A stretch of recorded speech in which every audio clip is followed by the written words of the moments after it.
Welcome, ladies and gentlemen. Tonight is Tuesday, May 17th at 7:30-ish p.m. This is the Planning Zoning Commission special meeting. And tonight, for Adam's edification, is my best friend from high school's birthday. He's in heaven right now. It's been a couple weeks since we've had some birthdays. I know. This meeting is being held via GoToMeeting as per a requirement that we have, state statute and governor's order, which we're allowed to. Tonight we have a public hearing and we also have a general meeting. There's a couple absentees or latenesses, so we're going to move the agenda around. So if I could have a motion to readjust the agenda by putting restaurant Ostal first, that would be great. Because want to make that motion? Adam makes a motion. Jeff's got the second. Okay, thank you. All those in favor? Eyeball. 4-0. We do have a quorum right now. There's Adam's here, Jeff Wall's here, George Riley's here, and myself. So we're going to get right into it.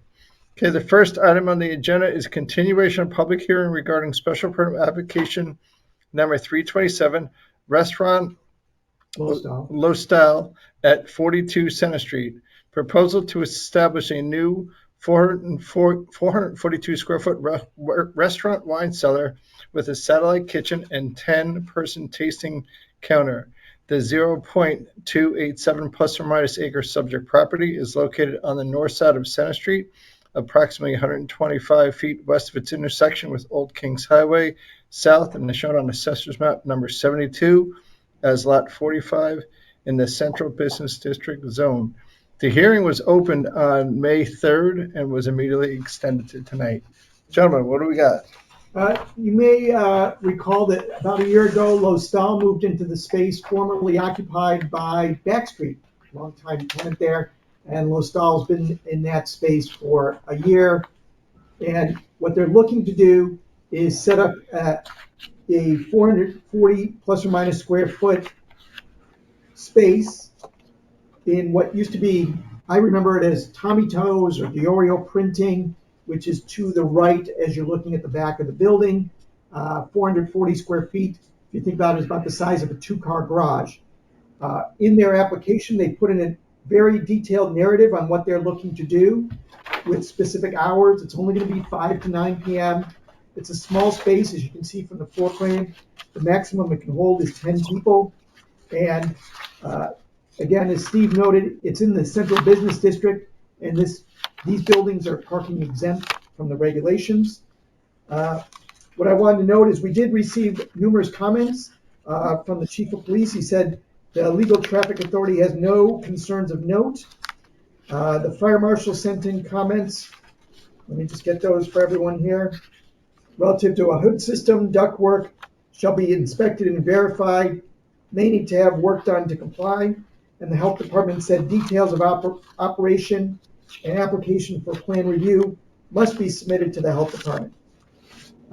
Chef Jared Sipple is busy running the restaurant tonight, but his wife and business partner, Lindsay Kilmurray, is here joining us. Explain a little bit more to us about the concept, noise, fumes, odor, what dumpster they're going to use, hours, if it's going to be inside, outside, a mix. Lindsay, if you could tell the commission a little bit more about the proposed business. Yeah, so it'll be inside only. We plan to, I would say it might be even a little bigger than a 2-car garage. We plan to do a wine cellar that has a big glass wall, so it's visually appealing, and then a big tasting counter. It's kind of similar to a space in New York City called Brooklyn Fare. It's where the chef cooks in front of you and cooks a tasting menu for you. So it's kind of an interactive experience where you're able to talk to the chef about each dish that's happening. It's an awesome experience. We've been open for a year now, and we definitely have the clientele for it.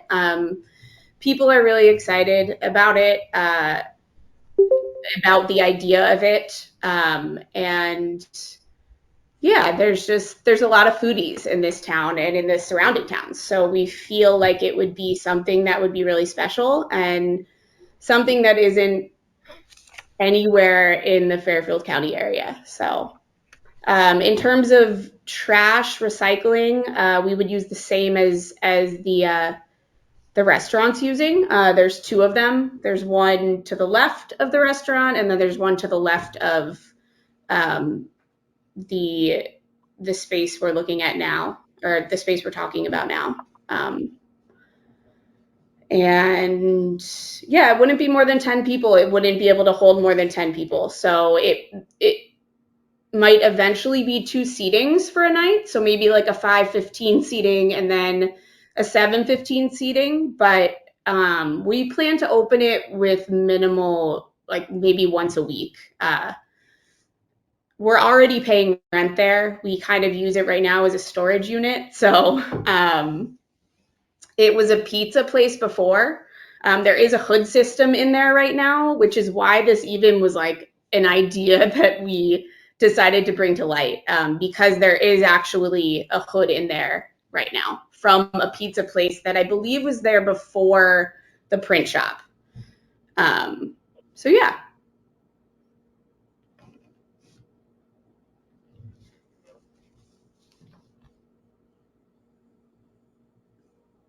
I can't hear you for some reason. My fault. Sorry about that. I'm out of practice with Okay. Zoom. My question was, why do we have to see it as a special permit? And Jeremy's answered that it's a restaurant. It's it would be considered a full-service restaurant, and so for that reason, it requires a special permit. Used to be, the last use in there was Diorio Printing, and as Lindsay's acknowledged, before that, I think it was Tommy Toast Pizza.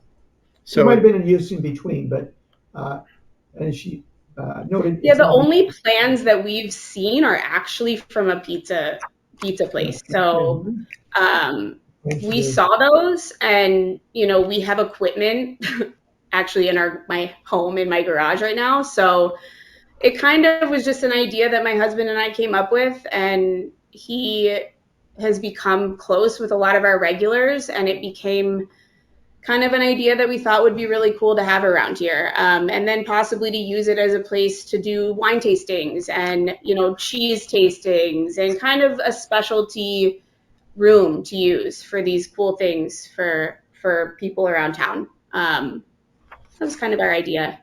now, is it going to have a separate entrance and a different name than the existing restaurant, or is it just an extension? So it is a separate entrance. It's going to be called the Cellar at Restaurant Low Stall or the Counter at Restaurant Low Stall. We plan to use Restaurant Low Stall in the name because it is kind of just an extension of the restaurant.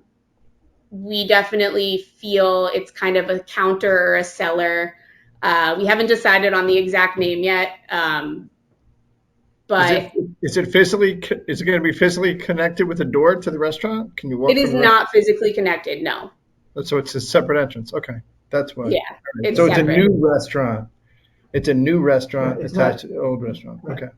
Yeah. And in fact, is there restrooms in that, or you'd have to go out? There is one single restroom in there. Yep. Okay, got it. And we plan to do a 3-compartment sink for dishwashing and all of that. So. Okay. Lindsay, could you please clarify which days or how many days you're going to be open during the week? I thought I heard you say that you would only be open 1 or 2 days a week. Yeah, so we don't plan to be a 5-day-a-week place. We plan to.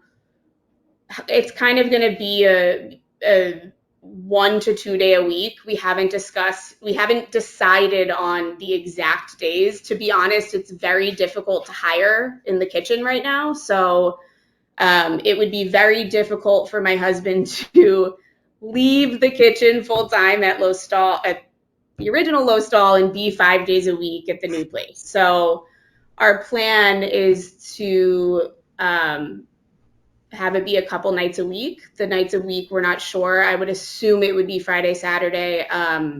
Makes the most sense in the town. But and then if someone wanted to rent it out for a private event or something like that. Yeah, I wouldn't want to pin them down. Because if you want to have a private party on like a Tuesday or Wednesday or Monday, then you're pinning them down. Yeah, I mean, look, I think the idea would be to be able to use it 5 nights a week would be great. I mean, we're never going to be open Sunday, Monday. That's our family days. My husband and I have always decided that when we opened our second restaurant here. So it would be Tuesday through Saturday. We're very respectful of the nighttime. We don't, we never do anything late, super late. But I think the restaurant, the latest it's even open now is like 11 p.m. So. Okay, sounds great. Do any commissioners have any questions on this one? Jeff Ball's waving his head no. Adam, you good? Just one quick question. It was hard to read the schematics on the diagrams presented with us. Are you going to have a refrigerator in the space to store like the food, or are you going to be shuffling back and forth to the restaurant? No, so there's going to be low boy refrigerators. So under the bar and then underneath in the kitchen where the pass is, there'll be low refrigerators. And then, yeah, there'll be a bunch of refrigerators. Okay. Other than that. Okay. My husband is very obsessive about the hygiene and cleanliness, all of that, the cleanliness and all of the above. So. Okay, so it's like you see all these cooking shows on TV. It's like celebrity chefs. Yeah, I mean, he's worked for people that you don't do things the wrong way, and I think a lot of places do, sadly, but he definitely does not. So there you go. George, any questions on this one? I'm just curious about whether there'll be a lot of walking between the two restaurants, basically. You're going to have to go outside down the sidewalk between the two? that's a good question. No, so I don't think so. The people that are going to Restaurant Low Stall and the people that are going to the counter are going in separate doors. Once Jared is cooking in the counter at Low Stall, he's in the kitchen there and he won't really need to go back and forth. So we're going to have a separate hostess at the space, a separate service team. So I don't foresee there being a bunch of back and forth. Okay, good, thanks.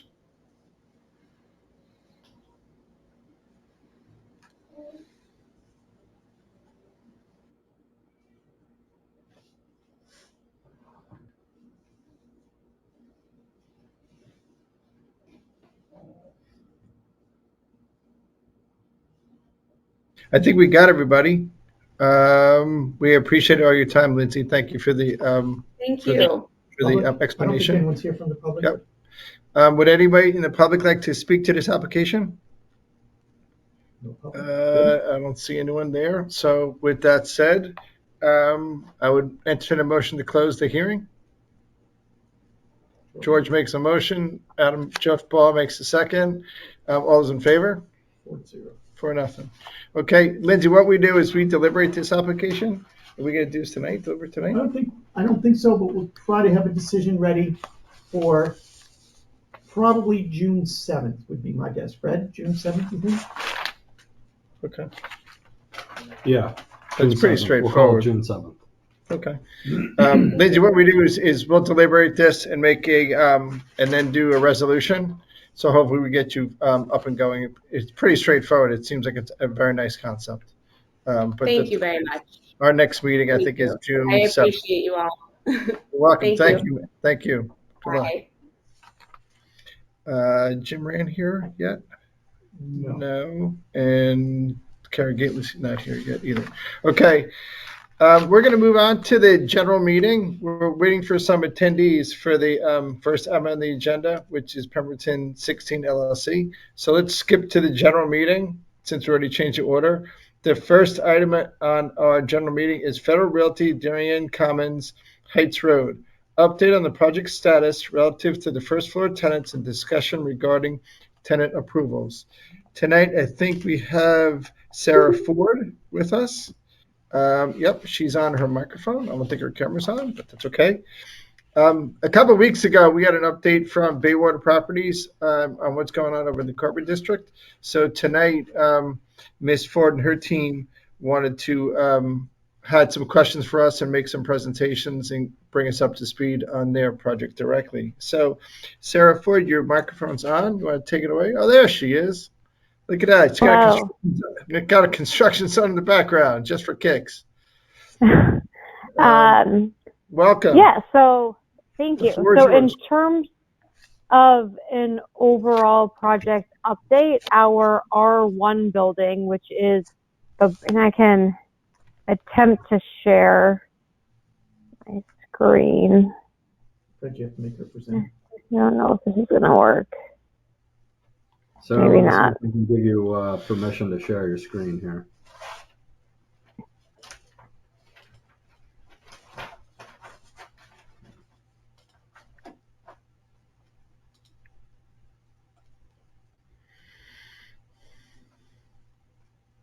Is this new GoToMeeting if they reformat? You see something pop up on your screen for sharing? It's a new version now.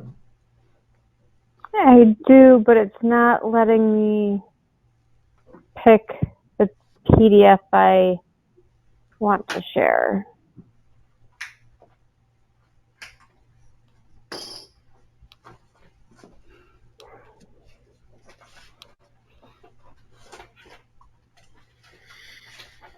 You're not the only one having Fred, technical tonight, but that's okay. Fred, I don't know if you're able to share and just pull up the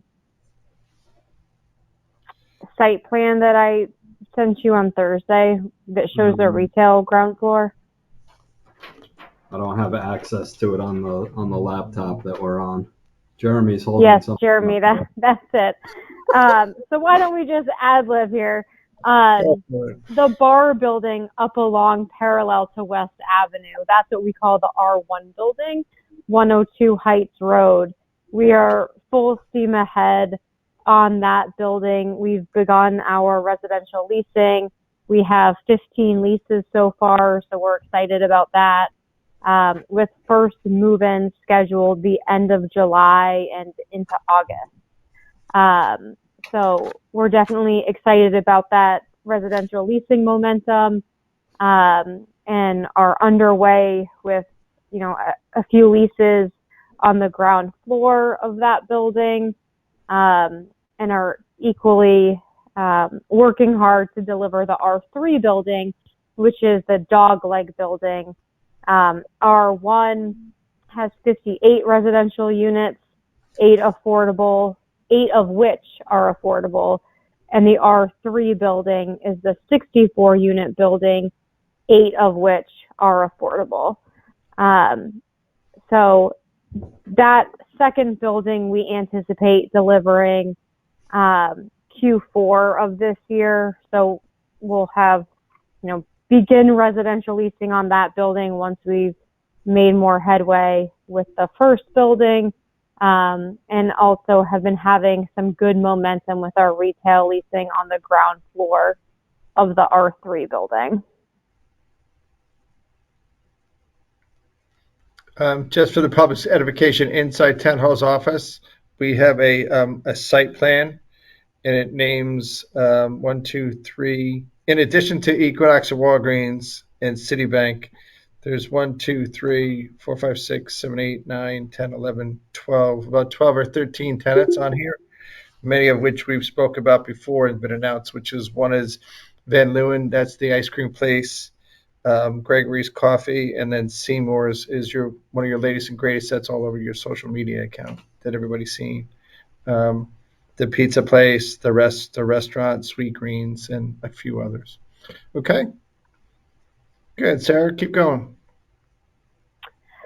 So I would say that's the broad brush update in terms of construction and where we are.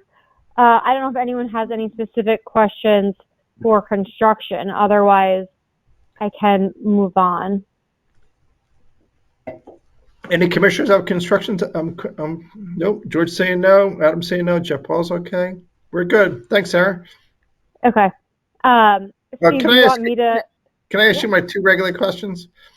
Sure. This sidewalk along West Avenue, it's pretty much finished from the gas station all the way to, what's the name of it? Edgerton? You maybe like missing like 6 feet. Do you expect that to be open, by July 1st or in the summer? It will be open. So the sidewalk is intended to open when the R1 building opens. So assuming we're around a July 20th opening date for the R1 building, I would anticipate the sidewalk opens concurrently Okay, and then on West Avenue. And then the flyover, which is the staircase that goes from West Avenue to the front door of Walgreens?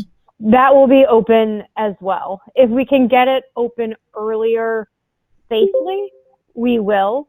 The long lead item there was the handrail. I know that that's in now. So now it's just a matter of, construction sequencing and not wanting to invite the public on that stair with ongoing construction overhead immediately adjacent on that R1 building. So that staircase will definitely be open when the R1 building opens. I'm just not sure we're able to commit to doing it safely before then. Okay. I have a meeting tomorrow with the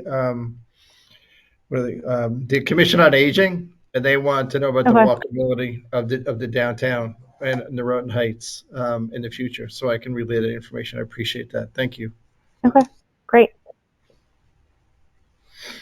Okay. So what's the next item? We're talking about tenants, is that right?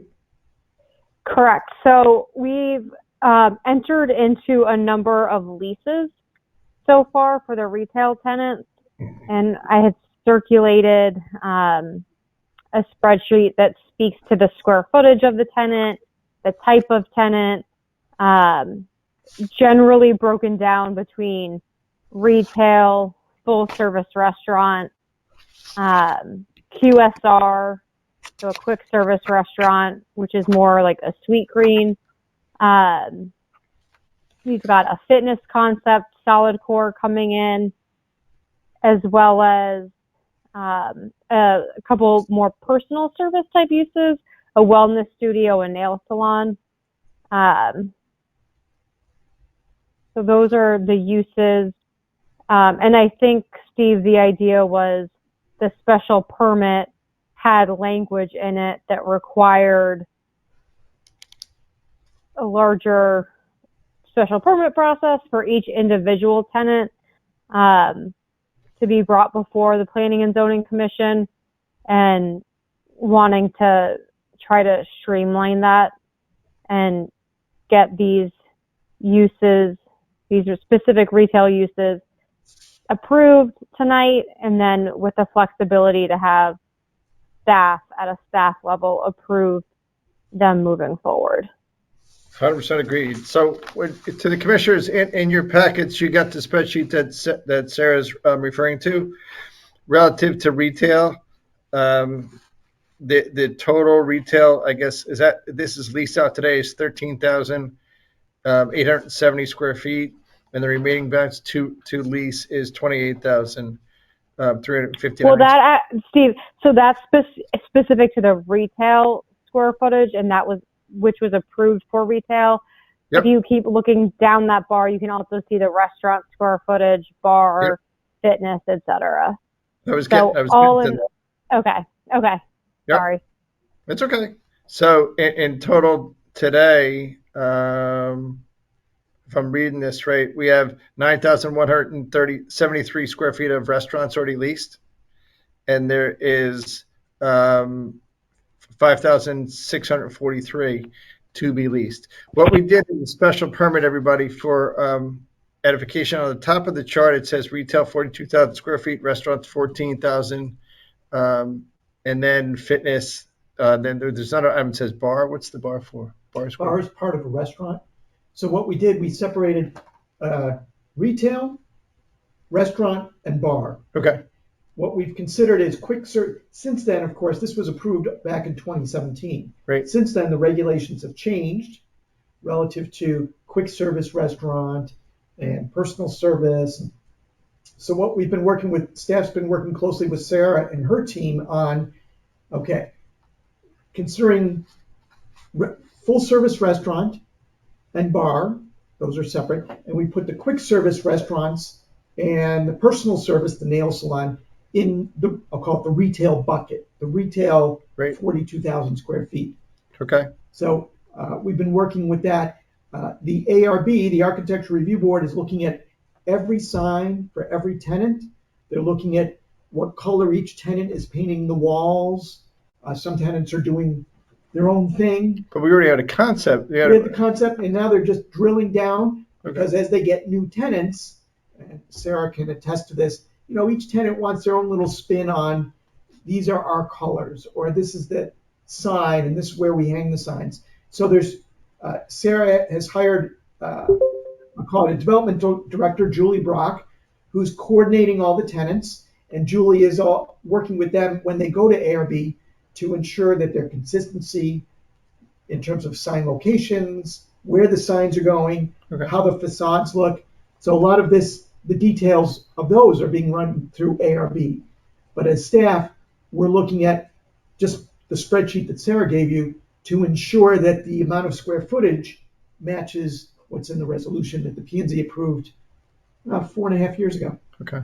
So what the commissioners, what the idea was, is to do similar to what we did for Corbin, do a blanket approval for what we're looking at today and where Sarah is today and Federal is today with their leasing, which is all in accordance with our resolution.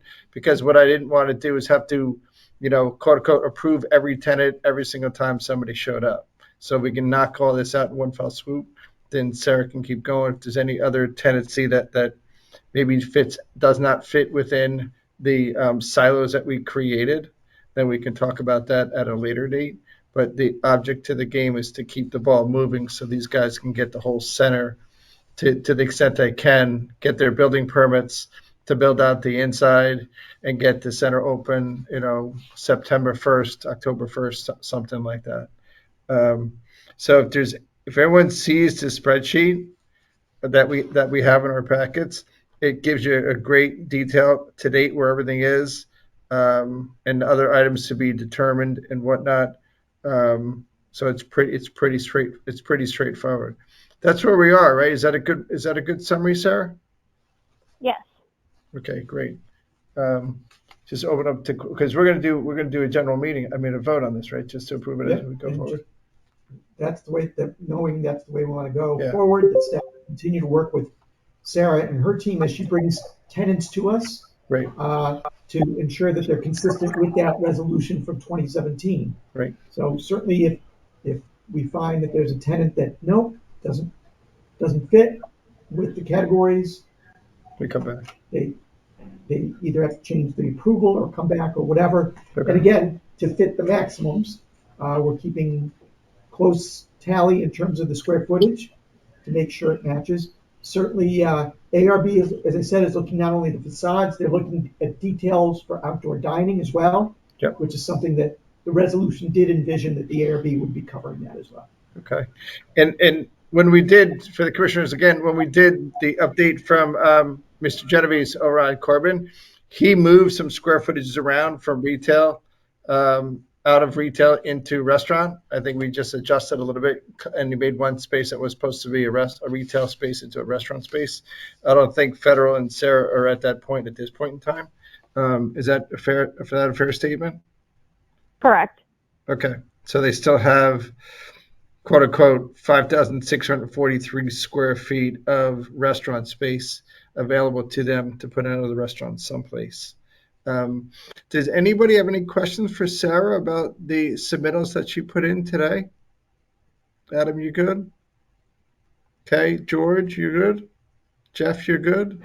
And I don't think No Karen, Karen. So at the end of the day, what we want to do is to make sure the process goes. We don't need to see this all the time. So if we can give the staff administrative approval to approve these tenants on a going forward basis so they can get their construction permits, all this stuff goes into the building department to make sure the venting's proper and the fire code's proper and all that and all those items.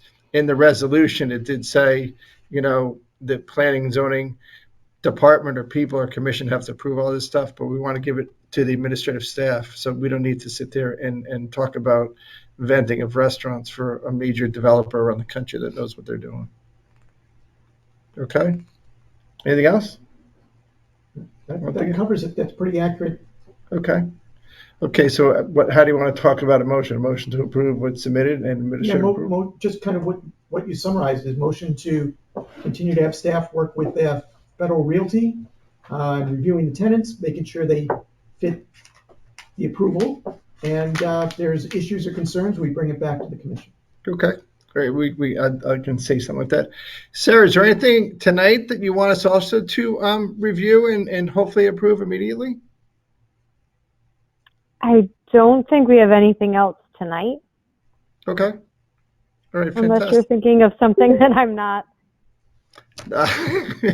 I'm just thinking that it's going to open soon and you're going to get some people in there. And did you square up what you were asking earlier about the lottery? Are we in good shape with that for the affordable people?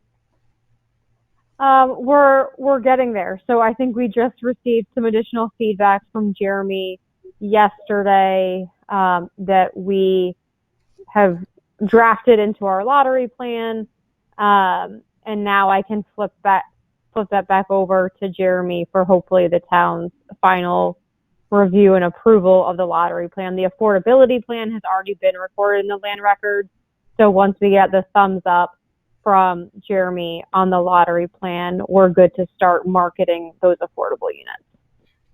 Can you just do me a favor for everyone's knowledge? We've not had a lottery for affordable housing in Darien, and I'm going to say something like 20 years. The last one The was Royle had one. the Royle did have The one. Royle Imagineers had they had the lottery. It was held up in Hartford.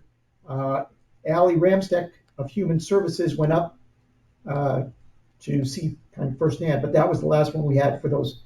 I think it's 53 or 55 units, and there was a lottery held. It was held in Hartford. Okay. Do you have a second to just explain that to us, the mechanics of it, Sarah? Sure. So we will be doing likely 2 rounds of advertising in advance of the actual lottery. The lottery is held virtually. So basically people get their name on the list. We enter them into the lottery, and then, you're either in the 1-bedroom lottery or the 2-bedroom unit lottery. And as we pull numbers, and assign them, or pull names rather, and then they're put on a list. And then those individuals select a unit and go through the qualification process. So if you're the first person picked, you get to pick your unit. Once we confirm that you qualify, that unit is yours. We go to the second person, hopefully they're still interested, et cetera, and work our way through the list. I don't think we're going to have trouble filling the 16 units. So my hunch is we will have a waiting list beyond the 16 units that we fill, and we'll contact those individuals in the future as vacancies arise. And we'll continue to do annual reporting to the town so that they know the status of the affordable units. And we'll continue to market them in the event we have vacancies to make sure the community is aware that there are affordable units on site. And so in terms of a lottery, you're going to do a lottery for the first building and then a second lottery for the second building? I think that that's a good question. I need to confirm how we're going to handle that. My hunch is we're able to do one for both. It's just with different move-in dates. So you would be entered into the 1-bedroom lottery, for which there are 8 units total, 4 in the R1 building, 4 in the R3, so that it may be an individual prefers the R1. If they're the number 1 pick, they prefer the R1 unit because it's earlier. The number 2 pick may actually prefer the R3 building because of timing. That may work out better for that individual to move in a few months later. So once we do these either two lotteries, because it's either one bedrooms and two bedrooms or two separate buildings, there's not going to be a lottery, I guess, ever again for the history of the project, right? Correct. Okay. This is the lottery, and the lottery establishes the wait list. And after the initial lottery that occupies the initial occupancy of the building, it then defers to the order of the wait list. Got it. Okay, great. That's good. A very good explanation. So what I'd like to do is request a motion to approve the tenant list that we have in hand and the percentage or amount leased that's in hand that's consistent with our regulations to allow federal to go forward with that. And on a going forward basis, have the planning zoning staff approve the tenants as they come in, so we don't have to see them every single time. If staff determines they're sometimes outside the boundaries of the approval, then they can bring it to the commission for further discussion and review. Can someone make that motion? Adam makes the motion. Looking for a second. I need a second on the motion. George Riley makes a second. All those in favor? 1, 2, 3, 4. Jim, you voting for this one? I didn't join the meeting until the discussion was halfway through. I think I ought to stand aside. Okay, that's fine. So that is 4-0, 4-0 with 2 abstentions. One abstention. One abstention and Kara's not here. Yep. Sounds good. Fantastic. All right, Sarah, you got your administrative approval. You're all set to go. Congratulations. Please keep us abreast of what's going on, and good luck with your pending bond. Thank you very much. You're welcome. Hope to see you soon. All right. Let's go back up to the public hearing. Mr. Maslin's here. Fantastic. Okay. We're going to go back up to the public hearing. And the first item is an item that I'm recused on. So George Riley, you want to take it over? Yes, sir. Happy to do that. This will be Go ahead. I'll step out of the room. whatever you wish, sir. Thank you. So this is a continuation of public hearing regarding proposed amendments to the Darien zoning regulations. This is file 1-2022, put forth by Pemberton 16 LLC. So it's a proposal to add a new section 597 to the Darien zoning regulations to establish an age restriction within the Leroy West Affordable Housing Overlay Zone that would require at least one occupant of every occupied dwelling unit to be 55 years of age or older. The full text of the proposed zoning regulation amendment is on file and available in the town clerk's office and the planning and zoning office for inspection and online at darienct.viewpointcloud.com. I believe we should turn promptly to Mr. Maslin. Is that fair, Jeremy? Anything else we ought to add? No, that's quite fair. This is a continuation of the public hearing. You may recall. Hang on, Jeremy. We've lost you. Hang on, Jeremy. Hang on, Jeremy. Hey, George, can you hear me? I can hear you, Bob. Oh, good, all right. Can anybody hear Jeremy? No, he's got his mic muted. Yeah. Jeremy, you're saying a lot of good stuff, but Jeremy, Fred, do you have any way to? No, you don't, huh? Maybe it's all bad stuff. Jeremy. Hey, Jeremy. We're not waving hello, Jeremy. We're trying to tell you we can't hear you. What did Steve do with his computer? I think Steve shut it off. Can you hear me now? Oh, there you are. Yes, we can hear you now. Okay. I'm sorry. I'm sure whatever you told us was brilliant, but we didn't get It was awesome, but Yeah, sure. I summarized that the hearing was continued from April.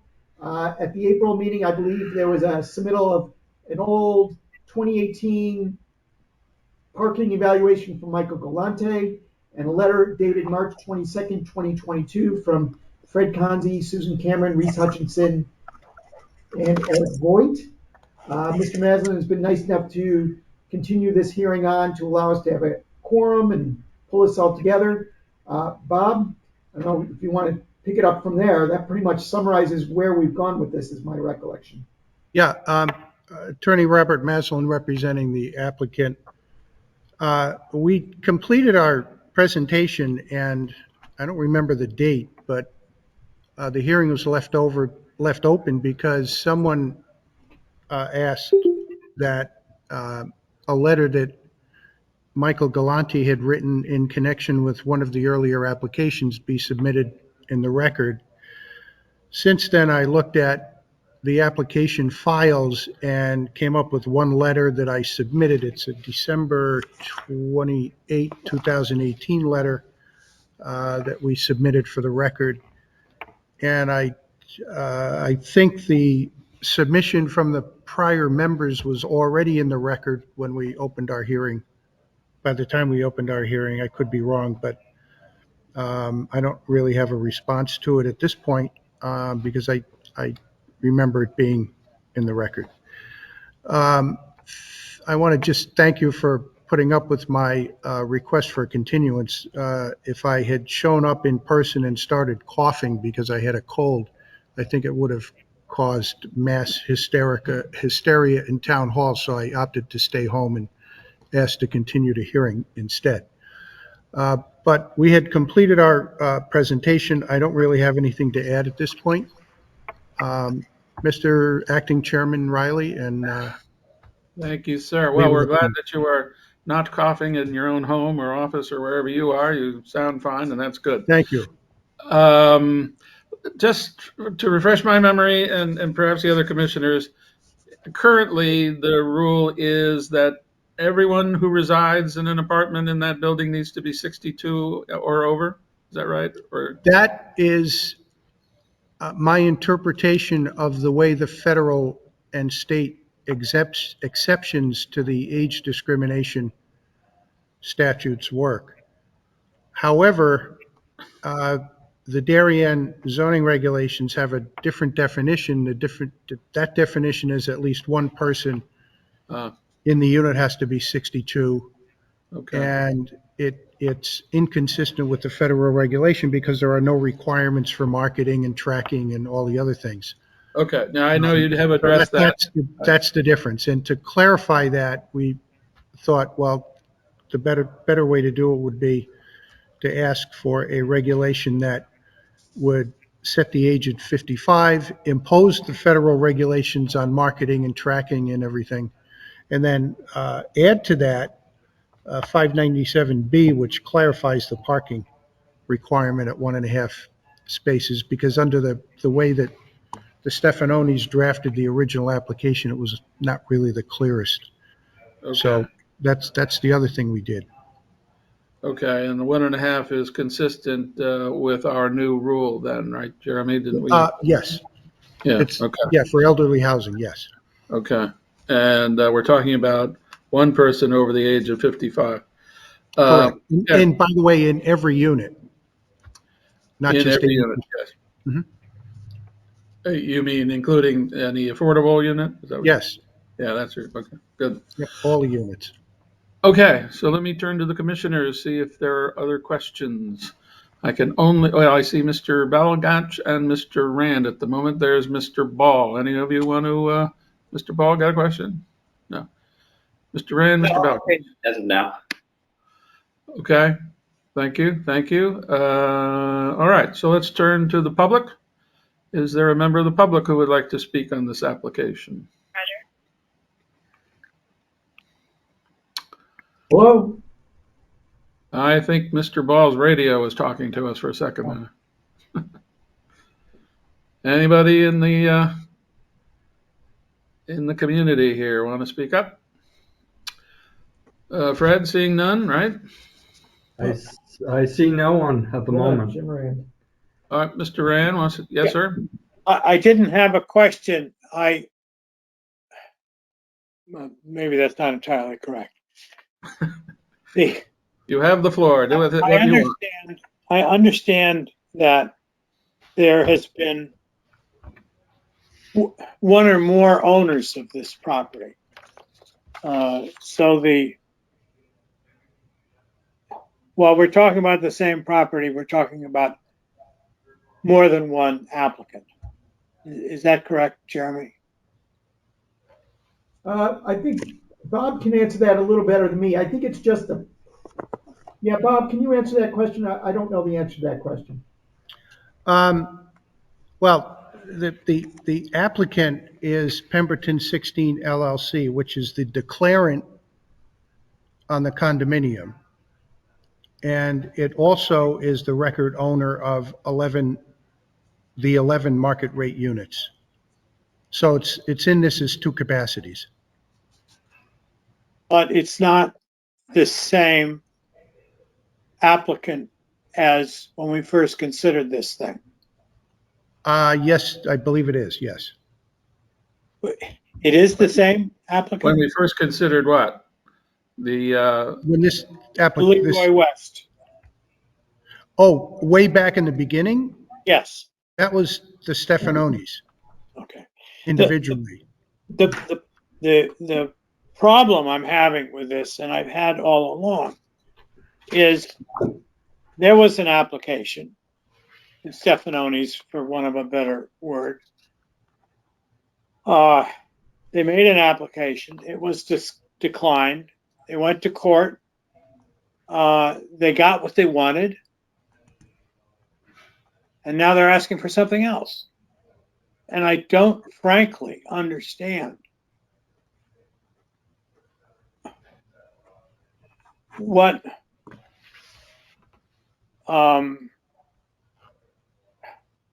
justification, other than having an application, there is for yet another change. Mr. Maslin, you want to go back to the beginning of this? Sure. The explain that? Stefanonis initially filed an application that had two components to it. One was a site plan, and the other was a set of regulations that eventually became the Leroy West Overlay Zone regulations. The applications were denied, they appealed, and as a result of the court decision, the affordable housing judge ordered the site plan to be approved, and then at some point thereafter ordered the commission to adopt the regulations as the Stefanonis presented them, and that was all under Section 830G. Yeah, what I really meant was Then- go back to the current appeal that we're. Yeah, you- and you then, brought- right, and then after they sold the project, developers built the building, declared the condominium, put in place the restrictive covenant that dealt with the age restriction and the required 830G income and type restriction, price restriction. And then they also, the developers, then changed hands, so to speak. I don't know what the best way to describe it is. It's the same entity, but different principles. And we realized that the way the age restriction was written in the regulation and in the condo declaration and the restrictive covenant, it didn't comply with the federal regulation. So we requested initially, we had one application that we withdrew, and then in place of that, we applied for a text amendment. And that text amendment requested the typical age 55 restriction to be built into the regulations, but under that proposal, only 80% of the units had to be occupied by at least one person over 55. When the commission denied it, we appealed, and in the court decision, which is in the record in this application, when Judge Frazzini rendered a decision, he said that we could, the reason why he upheld the commission in the denial was because that 20% that was not age restricted at all was inconsistent with the town plan, because the town plan said advance diversity of housing, and removing age restriction from some of the units was inconsistent with that. But the judge also said that there's no reason why we couldn't reapply, but take out the 20% aspect and make 100% of the units subject to the age 55 restriction. So that brings us up to this application, and I don't know if that answers your question or not. So the practical concern we have, as I understand it, is the potential for there being more residents in this this building, and that's why there's the parking concern. But we are not concerned with marketing these units. Jim, where do you want to go with that? Well, you know, I obviously, I don't know who the developers are. I've never had any conversations with them, but it seems to me that at the foundation of this application that we are considering today is a relaxation of the age provision, with the purpose of making the units easier to market. And I don't know that that's our job. They got what they wanted. They've had what they wanted throughout, and now I think they're running into, and I have no special knowledge. I don't claim any particular insight into this, but I suspect that they're running into resistance at the price points they designed, with the audience that they intended to market to, and they want the Planning and Zoning Commission to take them off the hook. In a nutshell, that's it. Mr. Mazza can respond, and we can deliberate this later. Yes. The way the age restriction is written right now, written into the declaration and deed restriction, it does not track the language in the housing discrimination laws on either the federal or state level. And the reason it does not is because for the age 62 restriction, which is what it purports to be, all of the residents have to be 62. If you go to the other age 55 restriction, which is an alternative, it's more burdensome because there's marketing requirements and tracking requirements built into the federal regulation. And that's what we're trying to do is we're taking a situation where 5 affordable units have been sold under the restriction that allows people other than age 62 to live in the units. And we want to make it consistent with the age 55 restriction without jeopardizing the 5 affordable units and the restriction that those people bought their units under. So it's not just a marketing issue, it's also compliance with the regulations, the federal statute and regulation, and also the state statute on the age restriction. So currently the affordable units can be occupied by just one person over 62. And the way it's written, yes. I don't think that's correct under the law, because the law says if you're going to have people under that age live in the units, you have to do the marketing and the tracking, and that's just not required now. So by going to 55, we would also be requiring those additional marketing and tracking and reporting and the other requirements. Let me ask this question, Bob, if I could jump in. Is the deed restriction that was filed in the land records part of the record in this matter? I believe so, yeah. Okay, so we can make that, because what you're saying is on the affordable units, those can be rented out or sold to multiple people as long as one person in the unit is under age or over age 62. The way the restriction is written, yes. So are we stipulating that that is in the record, that document which was filed in the Darien land records, which puts in the restrictions relative to income and who can live there, that have been reviewed by, now you didn't write that one, Bob, did you? No, I didn't. No, but it was reviewed Actually, by town council. yeah, no, I didn't write that. Right, but it was reviewed by our town council. I don't know.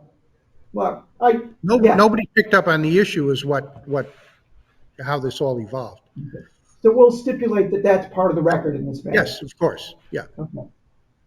And Jeremy, in addition to I think it's in the declaration, and I think there's a separate declaration of restriction or deed restriction or whatever.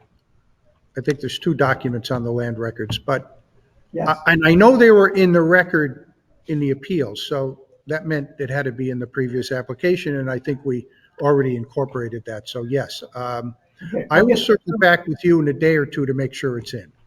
I'll get those out to the commission members. Actually, I believe I have them at my desk, so Okay, I'll get them out so the commission members can review them. yeah, But those were reviewed by town council, as any document like that would be. For example, the federal realty filing for their affordable units. Avalon's was reviewed by town council, again, to make sure it complies with the requisite statutes. yeah, I wasn't part of that process. Correct. Someone else drew them up. Yep, But Judge Rossini's decision post-dates that review, I suppose, right? yes. That's true. These were reviewed and filed a few years ago, and Judge Frazzini's decision was late 2021, Bob? Let me see, because it's attached to the narrative. Hold on one second. I'll get you the date. It is September of 2021, Yep, September 15th. yes. And I don't even know whether it's a possibility to do it, but if we were to impose the marketing and other types of restrictions that the feds require, but stick with 62 and only one person being 62, that still contravenes the deeds for the current affordable units, right? That cat's already out of the bag. The 5 units bought under a different. Oh, okay, so we're not going to impact them in any event. No. Well, you would, because it's going to make it consistent with the age 55 restriction. And it makes it less, what's the right word? You can go in a direction that is not objectionable, but you can't go in the direction that makes it more restrictive. Understood, right, okay. Anything else from the commissioners or the public at this point based on that colloquy? Seeing none, have it a motion to close this matter at this point. Mr. Ball favors. Second, Mr. Rand. Then all commissioners in favor of doing so, closing, please indicate by raising your hand. That appears unanimous from all the cameras I can see. All right. I'm happy to return the baton to the chairman. Thank you very much, everyone. Thanks, Bob. Take care.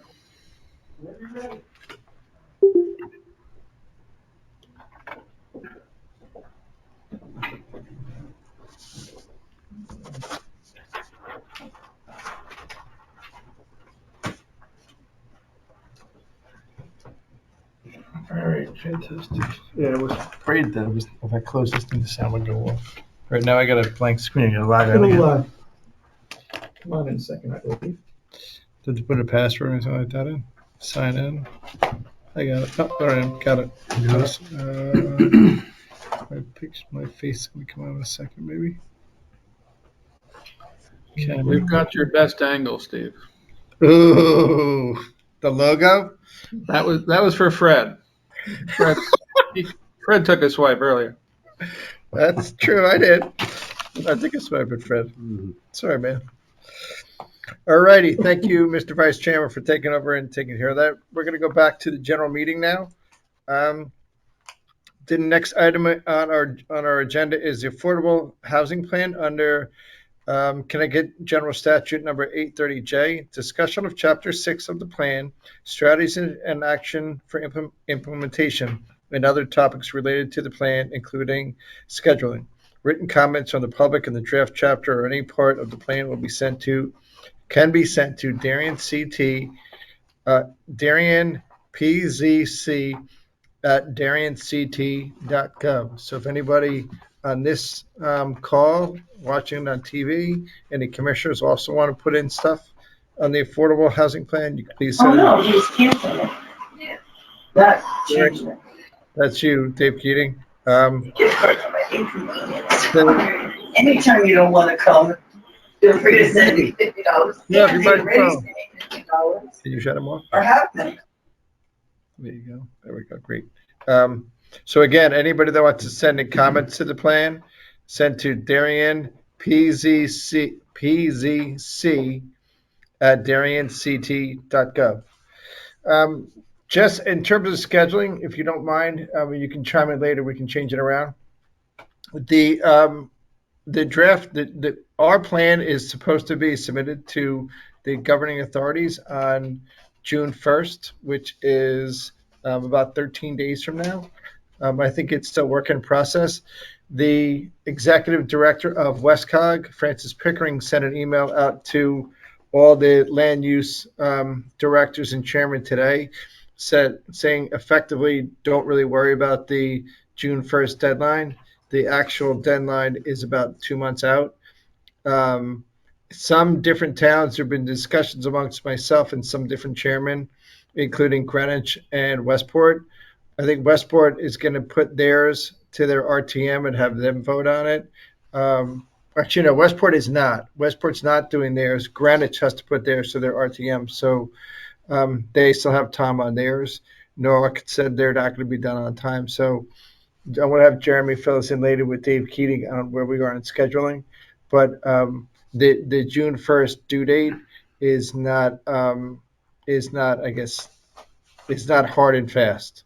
There are also no penalties or no things that can go wrong in Darien if we do not make the deadline by June 1st, according to the executive director of WestCog. So I think we have Dave Keating is going to present us Sure, I can tonight. summarize a little bit and Dave can chime in. As you know, we've been meeting on the plan since January, pretty much on a monthly basis, as Dave Keating and I work along with Fred on different chapters. There's Dave. The chapter we're going to be discussing tonight are strategies and actions for implementation. In the past, we've covered different topics relative to housing, and I think this gets somewhat to the meat of the plan is what are possible next steps, not only for the commission, but other bodies in the community. And so what we've tried to do here is kind of group them by topic. I want to, before we get too deep into it here, I do want to say, which I've said at every meeting, we set up a special web page for the plan, www.darianct.gov/AH-plan, where we post all the draft chapters. We've also, for everyone's convenience, posted other communities, Fairfield, I believe, to get a sense of what other communities are working on. We posted data from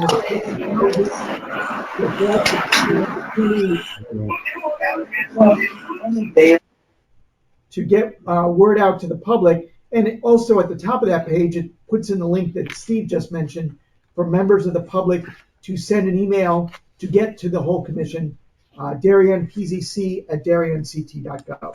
So we're still taking public input. We'll talk a little bit about the timing on that and going forward, what's next. But so what I'll do is kind of run through this, and Dave can chime in as need be. We'll start on page 1 here with some proposed modifications to the zoning regulations relative to the zoning districts that now allow multifamily housing, the DBR zone, DCR, DMR zone, and look into possibly tweaking those regulations relative to density. Again, one thing to keep in mind here is when the commission reduced its parking requirements last year in 2021, that gives some of these developments that were approved back in the 80s and 90s, arguably they're overparked. So there may be an opportunity to change the zoning to give them a little more density, knowing that according to the current regulations, they're overparked. We talk a little bit about here, possible new creation of an overlay or floating zone, similar to the Hollow Tree Affordable Housing Zone or the Special Needs Overlay Zone. That's an opportunity. A lot of the recommendations at the bottom of page 1 and the top of page 2 talk about possible changes to the inclusionary zoning requirements. You may remember that as we discussed the last chapter, we talked about the success of Darien's inclusionary zoning and how we have about 17 units in town, or will soon have 17 units, that have been produced by the private sector, whether it was through David Genovese, Federal Realty, John Vaccaro, through the years. And there was a chart you may recall we looked at in March or April. And some of the recommendations deal with continuing to look at that successful regulation and see if it needs further tweaking in response to current market conditions or what we've seen relative to that. Also on page 2, we talk about possible changes to the zoning map. Recommendation 2, look at incentives to develop or redevelop commercial properties to use mixed use development. Again, looking at Federal Realty as an example, but even at a smaller scale, what John Vaccaro is doing now at 1897 Post Road, very small scale, 5 units, one of them is affordable with a kitchen and bath store on the first floor. Not a big building, but a good opportunity for mixed use, walkable, transit oriented. Can we also mention neighborhoods down by the Norwalk border, like Complete Angler and Splash Car Wash and those items? I know you're not getting specific, but those are some other places. Yeah, I think and Dave can chime in a little bit. We've tried to stay away from specifics, and Yep. I think we talk a little bit about that in here is under acquisition and some other You things. totally did. Which is under 1 on page 2, specifying only a few such areas or rezoning them without an actual proposal results in higher land costs. The only thing I want to add, it says Norton Heights and Norton Business Area. Norton Business Area, that's by Vaccaro, right? Right. What does the other end of town have a name? No, I would call that service business on the eastern end of town. Okay, If maybe you're looking at Bertucci's, what could be Complete Angler. So- add a sentence like that or Yeah, something. we could certainly add something there. Okay. Certainly, those are larger lots.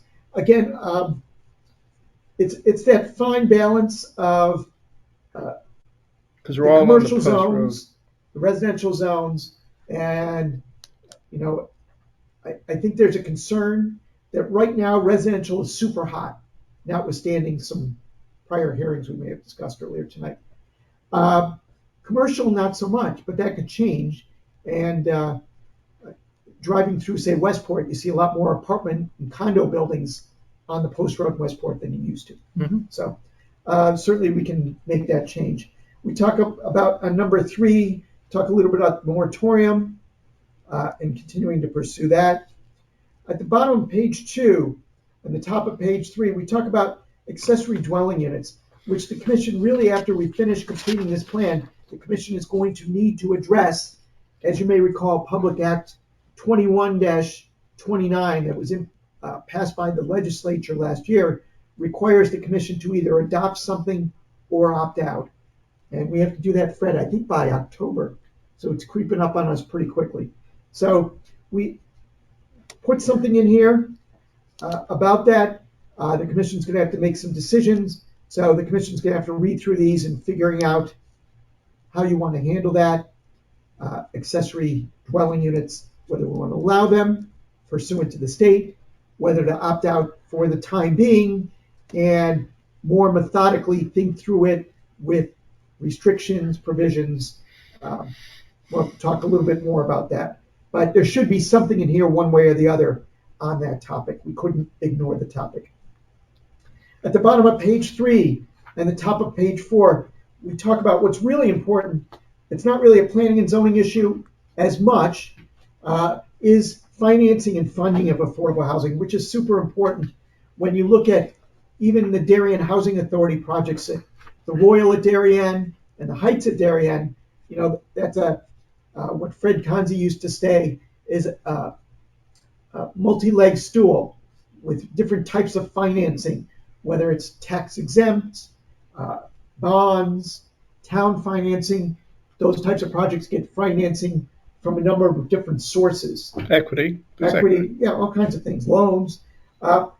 What's worked very well in New Canaan is they have, in essence, used a lot of the building permit funds that are received as part of development and set those aside for affordable housing. That is certainly one model we've looked at a little bit. That's one option for the town. The other is just put it right in the budget. Money into the town of Darien is ahead of the pack because we already have an affordable housing trust fund and we already have a committee that administers it. So we are ahead of 90% of the communities in the state of Connecticut from that perspective. The question is, how do we keep having money in the fund to pursue projects? Federal Realty just wrote their check, so to speak, for their fraction of a unit, and the town has received that. The finance department has put that in the Affordable Housing Trust Fund. So we talk a little bit in here as a recommendation, ways to think about increasing that trust fund and managing it. On page 4, Greenwich just established a trust fund modeled after ours. I'm sorry? Greenwich just established a trust fund modeled after ours. I think you're going to see more and more communities looking to us and establishing that, because that really gives you an opportunity to have a leg up, whether it's for financing projects that are in the pipeline or purchasing land or whatever it is. So it's really an advantage. Page 4, we talk a lot about acquisition of land. And one thing Can you just touch on number 7 again, top of the next page? Sure. Number 7 is, as we get more and more housing, especially affordable housing, you can see that the private sector, whether it be Federal Realty or Baywater Properties, you heard from Sarah Ford tonight on her leasing team, and they're leasing the market rate units, and they're running the lottery for the affordable units. And they have a professional staff. You know, the person I work with that's working with me and Sarah, he's done it over and over. He's worked for all their projects. He's a professional in the business. He knows what he's doing. He's familiar with all the laws and requirements. The Darien Housing Authority outsourced that to a group called Imagineers. So that's why the lottery for the Housing Authority units were held in Hartford, because that's where the Imagineers offices are. But they did the proper marketing and advertising, et cetera.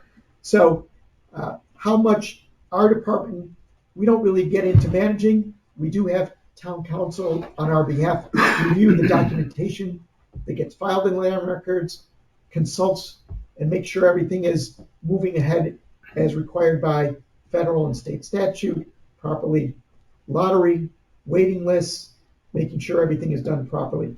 The only thing I'd like to add to that is Westport has a number of subcommittees that are quote unquote standing subcommittees. Oh, interesting. And one is on affordable housing, one's on sustainability. And they also have outside members.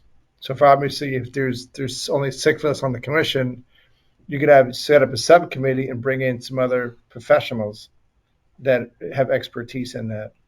That might be So, because possible. here you're talking about other different things. I mean, we don't have any quote unquote standing subcommittees, but maybe that's an idea. So just something to think about as there become more and more units. And I know the Human Services Department is always getting phone calls. I need housing. What can you do? So there may be some opportunity to better streamline something like that. Something to think about in the future. As I said, in Darien, one of the main constraints is land. Land is super expensive. It gets more expensive every day. And how do you deal with the land acquisition cost, which should be, and I know Dave can chime in, usually about would you say 1/3 of the cost is land cost usually. And keeping those land costs down keeps the overall cost of the unit down.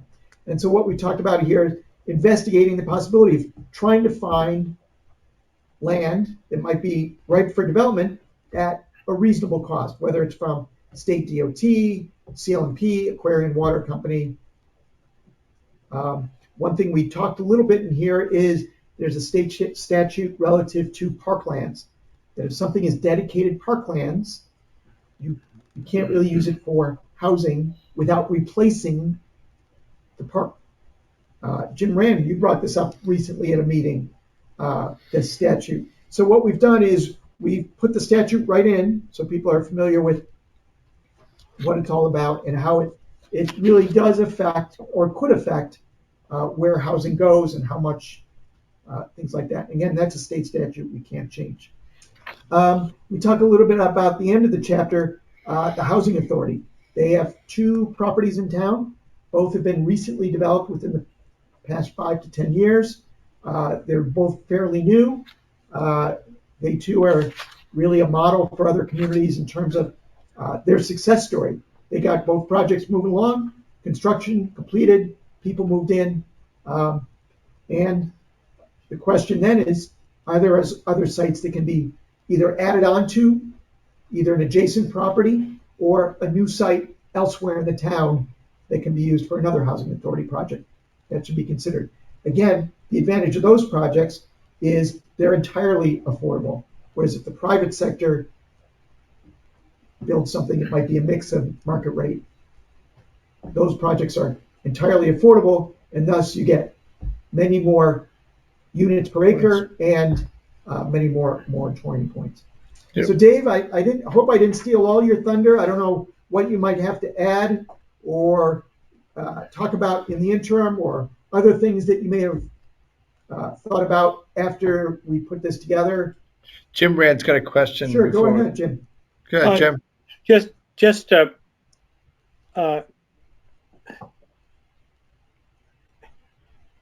can we, or should we,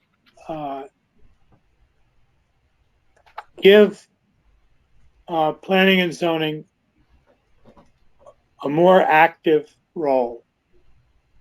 I mean,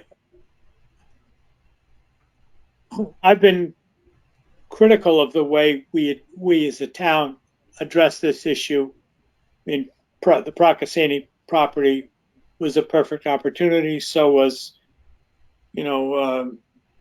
Hollow Tree Ridge Road at Roten Heights. The dinner theater is for sale. That's a perfect place. Yeah, I mean, you got the railroad. You're not going to put a single family house on Tokenique Road and the railroad and all the rest of it.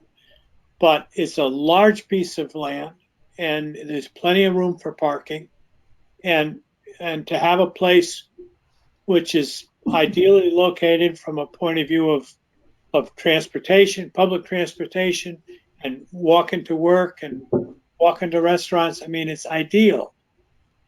But it seems to me, although I wasn't involved in the developments, these plots come up once in a blue moon, like Procaccini, and we just wait to see what happens and hope that somebody is going to get involved that is sympathetic to this need for affordable housing and centrally located and so on and so forth. And sometimes it works, and a lot of times it doesn't. I mean, it's not realistic for the Planning and Zoning Commission to sponsor the acquisition of the dinner theater, but I mean, planning is it's in our name. Shouldn't we be sensitive to these opportunities and to assist whatever other agencies are in town to take advantage of some of these opportunities? Just relative to that, the answer, in my opinion, is yes, and I'll let the other two experts also speak on it too. But just for your edification, we are looking at the dinner theater. I did tour the property with First Selectman Monica McDaniel. It is something that is on our radar screen. Where it goes from here to there, I'm not sure yet. There was a big price adjustment on that so far, but that's where it is in the process. But I think you're right, and I've talked about this before. The town of Trumbull has a land acquisition committee, or I think it's a committee. I don't know if it's a commission or a committee, but there are real estate professionals that are on that look at those kind of opportunities. We do not have that. I mean, I just heard about it, and then the sign went up, and I went and looked at it. But there is no focused committee or commission or board in our town that does that, and I do think that's a great idea.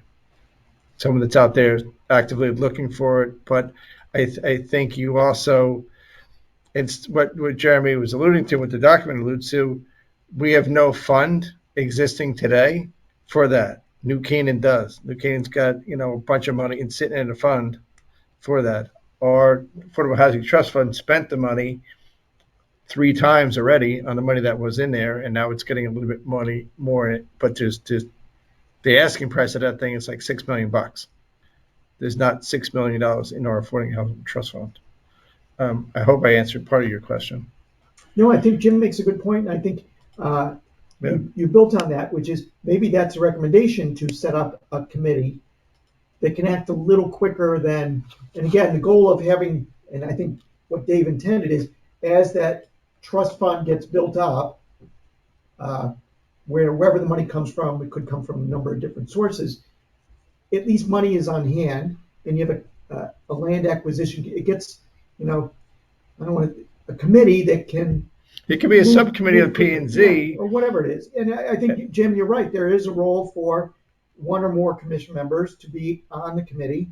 It gets a little awkward when you're, but again, that's a ways away. But I think it's just what Steve talked about earlier. I think is right on point. Someone that can go out as soon as it comes on the market, get a feel for the property, work with local officials, and decide whether it's something that should be moved forward. Yeah.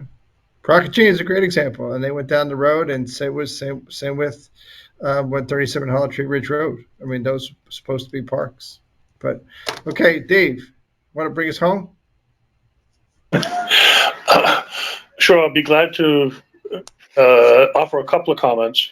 One comment would be that the Planning and Zoning Commission needs to draft regulations in accordance with Public Act 21-29 regarding the accessory apartments being allowed in all residential zones that restrict properties to just a single dwelling unit. And the commission can opt out of that particular provision of the statutes. It has to do so by January 1st, 2023. In addition, the legislative body of the town has to opt out by that same January 1st, 2023 deadline. If the Planning and Zoning Commission opts chooses to opt out, and the legislative body does not opt out by a vote of 2/3 or more, then the Planning and Zoning Commission would be stuck with no regulations in effect, and then the only regulations that we could apply would be those in the state statutes. So the Planning and Zoning Commission needs to address that issue, and there is no extension of that deadline. It's very clear in the statutes what happens if there's no affirmative opting out by both the Planning and Zoning Commission and the legislative body. So that was one point. And the other point is just what Jim was talking about, is as soon as we say we want to acquire a specific piece of property, or we found out that a piece of property is on the market and it would be great for affordable housing, the value of that property, the cost of that property increases substantially, and the town has always had a difficult time acting quickly. The town is not run by an individual who has complete authority over all expenditures, and it has to go through the Board of Selectmen and the Board of Finance and the RTM in order to acquire property. So that's why it's important that this Affordable Housing Trust Fund be increased substantially, and that trust fund or the selectmen or somebody be authorized to act quickly when property is available that could become affordable housing, either because it's adjacent to an existing housing authority project, or it's a great site in and of itself, or it's adjacent to transportation and other facilities that are necessary for affordable housing. But somebody needs to have the authority and the financial backing to act quickly. But we cannot, well, we could, but we should not specify 1 or 2 or 3 properties in a report like this and say those are the properties that we're going after, because that just raises the cost of those properties, and the acquisition process becomes more difficult for those people, for the affordable housing development. But the recommendations, I tried to be as broad as general. As general as possible and as broad as possible, so that the Planning and Zoning Commission members can review those and strike out what you think is not applicable. That's much easier for you to delete than it is for you to redraft and add new things. So there might be some things in this draft that you don't agree with and you think should be deleted, and that's fine. You can just communicate those to Jeremy, and he and I can work on deleting that which you think is not applicable or should not be included. Thank you. I think you did right. I agree that I worked on the rezoning of Times Square way back when, and they required a lot of the properties, and then they raised the development density to it. And the last guys that didn't sell at the time, they got big bucks. Adam, Yep. You got a point you want to add, sir? Yeah, I just have a question, not so much about the content, but just kind of the process around the point 4 about the ADUs and the need to either opt out or draft our own regulations. Presumably, excuse me, we're going to submit this affordable housing plan before we do all of that. So if we're referencing this document 4 years, 5 years down the line, this bit is going to say you need to do this by this date, by this date, by this date. But it's so close. Is there a way to update this plan after that's been done to rewrite this section saying for the ADUs, we have adopted, let's say, as of whatever date, we do it in the fall or whatever, these regulations, as opposed to this thing was filed in June and then 2 months later they did it. It just seems like it's so close. I'm wondering if there's like a mechanism to update this even after it's been submitted. There is. That's an excellent point, that when we complete the plan, we'll talk a little bit about the scheduling of that later, June, July, whatever. and send it up to the state. We have to send it to the Office of Policy and Management. And then in July, August, September, October, whatever it is, the commission decides how they wish to handle ADUs. We can then send a memo, a note, whatever it is, up to OPM and say, hey, this should be an addendum to our plan. This is how we ended up handling ADUs. So that's a good point, is call it Appendix A, Appendix B. This is eventually how Darien ended up. And these plans, they're going to be, I don't know what the future holds in terms of legislation, but these plans have to be done every 5 years. So we'll have ours done in 2022. Our next town plan is due in 2026, and then the new housing plan will be due in 2027. Yes. So for those of you on the commission that are going to be around for 5 more years, we got our work cut out for us. There you go. I mean, to your point, Adam, the first 4 bullets, or first 3 bullets in here, 1, 2, and 3, it says consider this, consider this, consider that. I think all 3 of those things are something that we will consider in the next 3 years. You know, I mean, they're all great ideas, and it's something that's going to be, so eventually, you know, when we did the 2016 plan, we did look at the 2006 town plan of conservation development and said, hey, did we do any of those things, or did we not do any of those? And some things we did, some things we didn't. The one thing that we added to the end of our town plan of conservation and development this year was we did the last chapter was like review and action. It was implementation, who's responsible, and what. There was an implementation section where it said in 3 columns, this is what we want to do. These are the people that do it. And there was an action. That was the Susan Cameron idea. I think it was a great idea. Anybody else want to add in?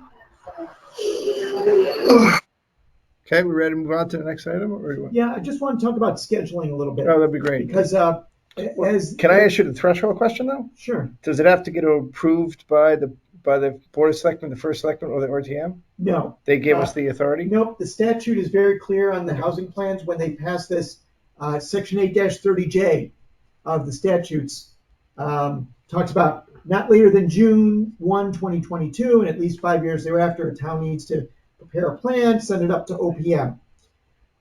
Paragraph 2, the municipality may hold public informational meetings or organize other activities to inform residents about the process if, now the wording here is very clear, if the municipality holds a public hearing, such posting shall occur, blah, blah, blah, and it gives you all the provisions for posting a public hearing, which needs to be at least 35 days. So I think, Dave, what you and I discussed was there's like one more chapter to work on, which we hope to get before the commission June 14th. I think, Dave, you should have that final chapter or 2 done, and we'll discuss it June 14th.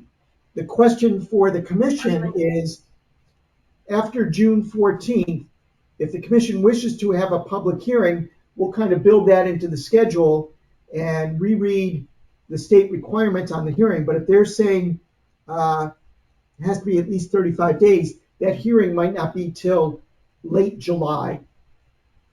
But now it does not have to get approved by the legislative body, because that's what Westport and Greenwich were asking me. No, I do not see anything here in the statute about anybody other than a group, and in this case, it's the Planning and Zoning Commission. So it does not specifically require the legislative body. So what I envisioned is the 6 Planning and Zoning Commission members have been reviewing it on a monthly basis. Having done that, you're probably the most qualified to actually vote to adopt. So really, ultimately, the question for the commission tonight is, with the understanding that we'll have another meeting in June, are you in favor of having a public hearing? And if so, we'll work kind of backwards from that in terms of scheduling a date in July that we can have a hearing. I'd like to have a public hearing at the end of July, right before our break, or quote unquote recess. And then when we come back from recess, and if you guys finished it, buttoned it up, or get a final Yeah, draft, you can either vote in late July or vote right after Labor Day. that'd be great. Okay. if that's the sense of the commission, that's the way we'll. Everybody proceed. agree with that one? I'm getting George, yes. Yep. Okay. Adams, yes. Jim's yes. Okay, Okay. great. Does that sound good to you, Dave, since you're the author? Yes, it sounds good to me. I would say that from my research, I understand that before June 1st, the first selectman needs to inform the Office of Policy and Management at the state level of the status that we are working on the report. I think as you talked about earlier, Steve, there's no penalty for it being after June 1st, but I believe it's appropriate that a written communication go from the first selectman to OPM, just saying, yes, we are working on it. Here's what we've got to date, and here's our schedule of what we're going to continue to work on. Thank you, Dave. The statute is very clear that it's got to be the first selectman. So I will work with Monica McNally. What's good is we really have a schedule going forward. Another meeting June 14th, and then a hearing at the end of July, and a vote either at the end of July or September as we kind of wrap this up. We are, as Steve noted, further along than many communities. As I said, we've posted a couple to the website. They're very interesting. Everyone's taking a different perspective. Right. And Norwalk and Creek is just getting started. So You saw this email from Francis today, right? yes, Okay. Yeah, you're right, Dave. That the email said that we have to notify them too. yep. No later than first. So if commission members have thoughts on this draft chapter, feel free to send us an email, and Dave and I will work with Fred, continuing going forward on the remainder of the plan. Yeah. Thus, we can have a final draft pulled together within probably in the next 30, 35 days. That'd be awesome. Great. So we're on schedule. Okay. Just a quick question. Note that public email address should be used by anybody, whether commission member of the general public, to send in comments, which we'll forward to the entire commission. Fantastic. Go ahead, George. Just stylistically, is this the format that the book with these chapters will be made up of, or is there going to be a little, some kind of connectors between some of these things, or, I'm just curious. You ask a very good question, George. I don't know, Dave, have you given that any thought? I know we're not trying to develop a novella or anything here, but we want to. It's not going to be like the town plan of conservation development. That's There you for go, sure. right. Oh, That costs us $150,000. Dave, any thoughts on that? Dave Dave is frozen at the mere thought of it. Yeah, I think, George, what we'll probably end up doing is putting in a little lighter prose, a little more informal. There may be more. I've talked to Dave about graphs and charts and maps and things like that. Make it a little more readable. Again, what we've tried to do is be very succinct. Yeah.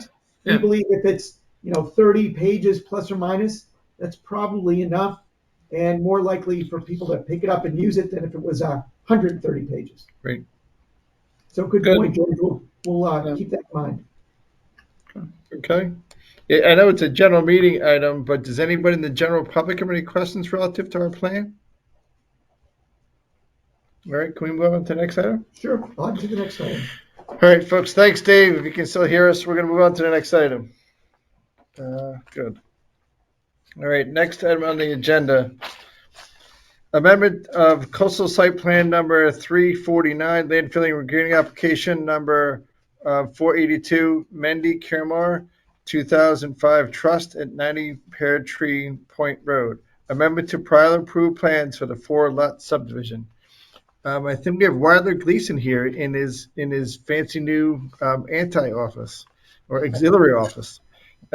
Again, this is the Pear Tree Point School that was purchased by the Mendy Kirmar Trust a bunch of years ago.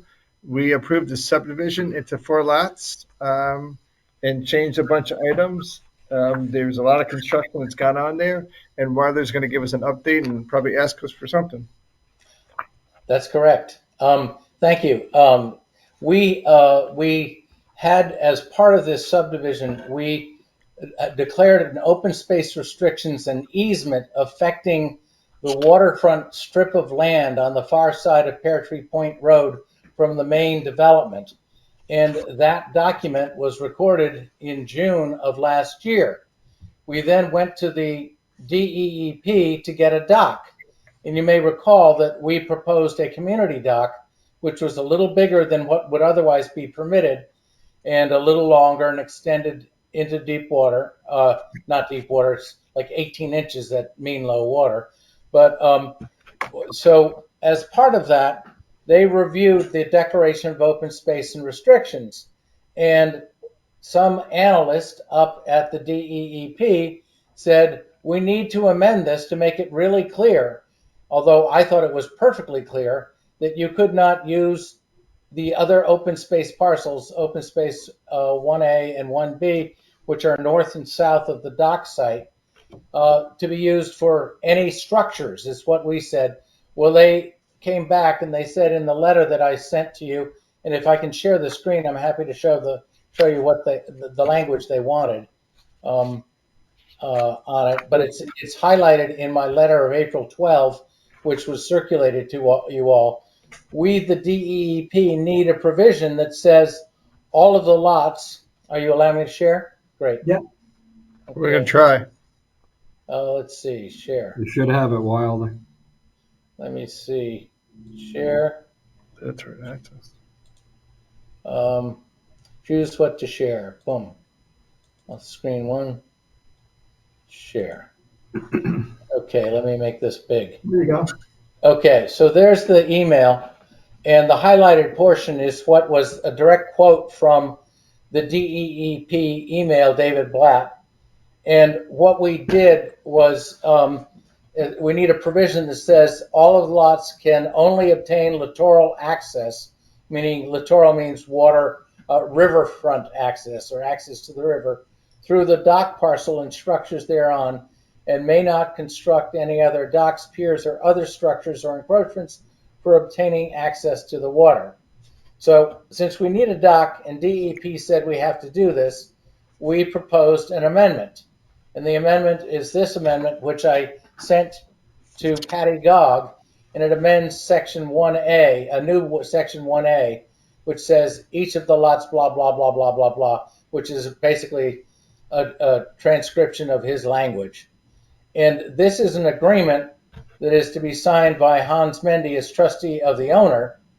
But because we gave the declaration to the Environmental Protection Commission, it also has to be, and it's an amendment, it has to be signed by the chairman of the EPC. We initially ran this by the EPC, and Eric Houston said, this is really an issue for P&Z, so let's get them to bless it before I sign off on it. So hopefully I can get you guys to bless this, and then we can, Jeremy can convince Eric that he doesn't need to have me make this similar presentation to the EPC. And we can get this done by a year after we filed the original declaration. The only thing I asked was a site plan. Now, there a kind of site- actually, I got two questions for you, Wilder. Is it you need Eric to sign instead of P&Z to sign? Is that? Well, the original agreement, which when I shared it, let me go back to sharing if I can. Can I share my screen? Steve, you want to see the plan for the dock? Let me get the dock or the plan of the P&Z approved? No, the plan, the both, actually. Because when we talked about it, you said it shoots way out into the water. It does. Where was it? Just a sec. Let me get it for you. Okay, no, I believe you, Wilder. Don't worry about it. What happened is the original. Four lots, and they combine them into one. No, they're four separate, so that way each person has. Now, The original agreement, which was recorded in June, goes to the Environmental Protection Commission. You see that? Okay. The next question I have, can you run through for the commission? These are four small open space parcels, and only one of those parcels has the right to have a dock. And right. that Well, actually, there are three open space parcels, 1A and 1B, and those are 1A and 1B are along the river. north and south of the dock parcel. The dock parcel is not subject to this restriction. Right. That's the one and that's where we're going to put the dock and connect it to the upland. And my recollection is that DEP made you scale back the dock a little bit. No, well, we did. We cut it back from, I think, 90 feet, 100 feet long to 90 feet. Okay. And we tweaked, but that's part of the DEP process that we're going through. Right. And before I can even go back and give them the revised dock, which they asked us to shorten because of concerns expressed by the Coastal Commission in Darien. Correct. I have to make this amendment to our documentation so they will process our dock application. Right. So DEP gave you a little longer dock in deference to the fact that it's going to be shared by multiple parties. Right. We could have had 4 separate little parcels, each of which had a 100-foot dock with a float that was 100 square feet. That would be 400 square feet of float and 400 feet of pier. And what we've got is like a 190-foot pier or going out and a 250 square foot float. And so that was at the very beginning. That was at the subdivision phase. Right. When we told you about it, we had it run it by DEP, and they said that makes sense. And I presented it as this is what we want to do, assuming DEP will sign off on it. And in order to get them sign off on it, I got to put this stupid language in the declaration. That's all. And what about the open space that's between the 4 parcels? Okay, if you look at this declaration of open space restrictions that I've got up here, there's 3 spaces identified. The third one, open space 2 area, 13,000 square feet. That's the one between lots 1 and 2, and north of the Julie Potter house. It's actually north of the property. It extends between 2 adjacent residential properties on the north side of the overall property. And then what's 1A and 1B? 1A and 1B are the thin waterfront parcels. 1A, I believe, is north of the dock parcel, and 1B is south of the dock parcel. They're very thin. They run along the west side of Pear Tree Point Road. So then where's the dock parcel? The dock parcel is between 1A and 1B. How come it's not called out in this declaration? Because I don't need to. I'm not affecting the dock parcel by this declaration. These are a bunch of easements and restrictions affecting these parcels and maintaining them in open space with no structures. I want to put structures on the dock parcel. I want to connect it to a dock. I promise we'll never use these other parcels for docks. Right. This is belts and suspenders. Okay. I mean, I don't care about this one paragraph. But I mean, I'd rather see a plan. I'm sorry, you know what? I can get. I don't know if I have a plan. So what will Eric Yostin sign? This piece of paper? Well, Eric he said, out of deference to the commission, I want at least the commission to sign off, review this and say it's okay for me to sign. So he didn't want to. You told me that. Get the plan for you.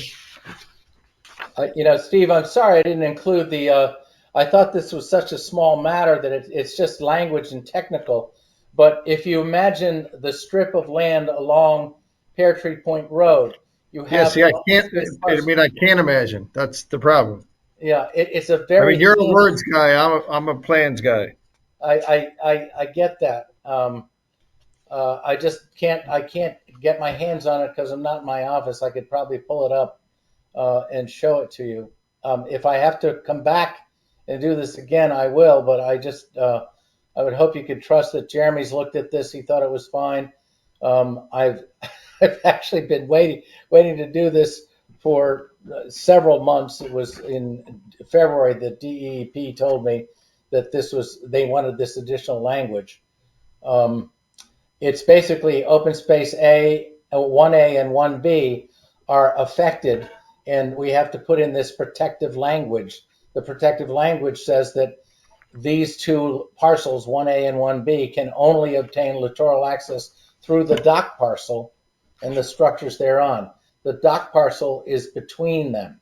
It's about a 50-foot it's 50 feet north to south along the All right, so let's go to the amendment. Whereas under Department of Energy, therefore that lot 1A, 1.A, okay. Where am I reading here? So it says each of the lots on the map, that's the 4 developed lots, lots 1 through 4 on the map, which is the subdivision map, shall obtain river access through the dock parcel, which is a defined thing shown on the map. Where are you reading? Okay. I'm reading, if you look at my screen, are you seeing my screen? No, I got it. I'm reading the hard copy in my hand. Okay. Each of the lots on the map, okay, that's the 4 lots, shall obtain littoral access through the dock parcel. Okay, the dock parcel is not identified in the Declaration of Open Space. Right, but it's shown on the map, which also shows the 2 open space parcels, all 3 open space parcels. As shown on the map, which you didn't give us the map because you're holding it back. Yeah, I'm trying to. I wanted to come back another time. I really want to do this again. Sorry. Looking for that. So what do you want to do?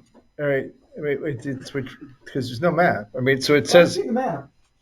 Are you okay with this? I'm okay with this. Okay. So it says, shown on the map and the structures are no docks or piers and other structures, because you said it before, it's belts and suspenders. No pier or other structure shall retain access to the water in open space area beyond the map. All right, I got it. So there's a 4th parcel that's not written in the open space easement because it's not open space. It's the dock parcel. It's the dock parcel. All right, I see. That's the parcel we're going to use to get to the dock. Okay, and that's the part where when it comes to us for the approval of the dock, that's where the 200 square feet of landward stuff is going to sit on. Yeah, we're going to come back to you when we're actually installing the dock or looking for a permit after we get the DEP. Right, approval. and right now the dock is going to be X number of feet, and they told you to cut it back by 10 feet. Right. Because it's too far out into the river. Okay. But all of that's all DEP and Army Corps jurisdiction. It's not something. Right, and then we don't get involved in that. Okay. All right. Now I understand what's going on, commissioners. Does any other commissioner have any questions on this, or do you guys all understand what they're doing here? At the end of the day, there's an open space on the landward side that's between the 4 subdivided lots. Then across the street and on the river, there's another 3 parcels, which is of the 3 parcels, 2 of them are open space and 1 has the dock on it. So what Jeremy said very eloquently and direct and to the point is they want this DE provision to say that we can never build anything on those 2 open spaces. That's the gist of it. Definitely the gist, because what they're saying is we'll give it a longer dock, but you have to promise, and it's more than just putting it on a map. Now you're going to get the Planning and Zoning Commission to sign a document saying can't be built on, and that will get filed in the land records. So it's not only what's on the map, it's going to be in this document with the restriction that goes to the Planning and Zoning Commission that even if Wilder wanted to come back, he's got to get P&Z approval to do. But I wouldn't be shocked 5 years down the road if you see in a kayak sitting on one of these open space parcels. I'd have to reread the wording to see whether that is allowed. All right, or a kayak rack or something. It's not a structure. Well, we are definitely going to come in and look to make improvements to the dock so that it's suitable for use by as a shared dock. I mean, those plans have already been designed and were part of the initial submission. Let's move this along, Commissioner. Commissioner, can you take off your shared screen if you don't mind, Wilder? Sorry, let me. It's okay. Do any commissioners? I understand what he's doing here. Jeremy did give me a heads up in advance, and I also sit next to Jeremy and Fred, so it helped. Do you guys? Do you all understand what he's trying to do? Adam saying yes. Jeff Ball, you okay with this, Jim Rand? George Riley, any questions, sir? Only, why did we get this rather massive stack of plans? I mean, Well, will you be there's looking at something in here? 88. That's 88. That's a different deal. That's a different project, and I'm not proceeding on that. That's the next Oh, item on the agenda, and I've asked actually to postpone that. Oh, Yeah, all we're not- right, fine. Thank you. That's 88. That's how confused I can be. Thank you. I can understand why you'd be confused, because there's two 90 and 88 Pear Tree Point The Road. same guy. For the So you same- okay with this, George? Just give me a thumbs up. All right. Your camera keeps going on and off. Yes, I'm okay. Okay. I All get right. it. So after all that, Wilder, you're in your stripes. Now you're going on and off. I don't know. They said so. Anyway, thank you very much. Apologies. Could I get for a not motion? giving a map. Next time you'll have a map. Hold on, Wilder. Wilder, hold on. Can I get a motion to approve the request of Attorney Gleason for this amendment to the Declaration of Open Space Restrictions and Easements? Jeff Paul makes a motion. Jim Rand makes a second. All's in favor? Great. 5-0. 5-0. Okay, we're going to sign your document. Thank you very much. Thank Appreciate you. it. No problem. Okay. All right, next item on the agenda. Amendment to landfilling and regrading application number 482, Mendy Caramar 2005, Trust 88 Pear Tree Point Road. Amendment to prior approved house and regrading plans. Chairman, what do we got? Wilder has asked that we push this up to June 7th. Okay, we're pushing that up to June 7th. Right, Wilder? Now Wilder's frozen. Wow, this new platform doesn't work unless that's a picture of him. Next item on the agenda, deliberations only on the following item. Business site plan application number 245 A's and Apple, special permit application number 325 Darien Hot Chicken LLC, 151 Boston Post Road.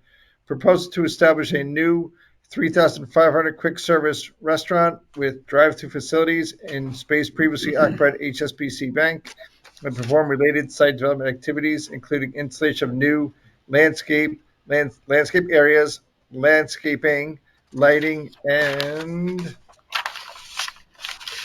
stormwater management. Improvements to the property are to include a new 16-seat outdoor patio for seasonal dining and reconfigure 30-space parking lot and drive-through facilities. Okay. That's my cue to leave. I promised to listen in to the chairman's report on some tape version, if I may be forgiven for not coming back with the minutes. 1, 2, 3, 4. Yep, I think you're good. We still have a quorum without you. Have a Good. great evening, George. Thank you. See you all. You got it. Okay, so this is the HSBC Bank. We had 2 or 3 hearings on this? Just 2. 2. 2 hearings, yes, correct. We had 2 hearings on this. Mr. Jay Klein and Jackie Kaufman of, what's the name of that? Carnegie Torrance. Carnegie Torrance and Hennessy. Don't forget the Hennessy at the end. Presented the application for the applicant. We met with the applicant. We did see the building owner. We did see the operator of it.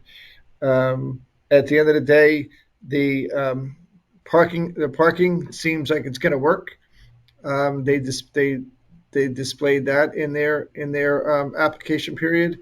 The traffic was signed off after being reviewed a couple times by our third-party harnessing handover, Michael Galante and his team. We adjusted the lighting of the property a little bit to make sure it doesn't hurt the neighbors. We raised the height of the fence in the back from 6 feet to go up to 8 feet. I think they originally proposed 8 bushes along the backside. I think they increased it up to 25 bushes along the backside of the property to separate us from the neighbors.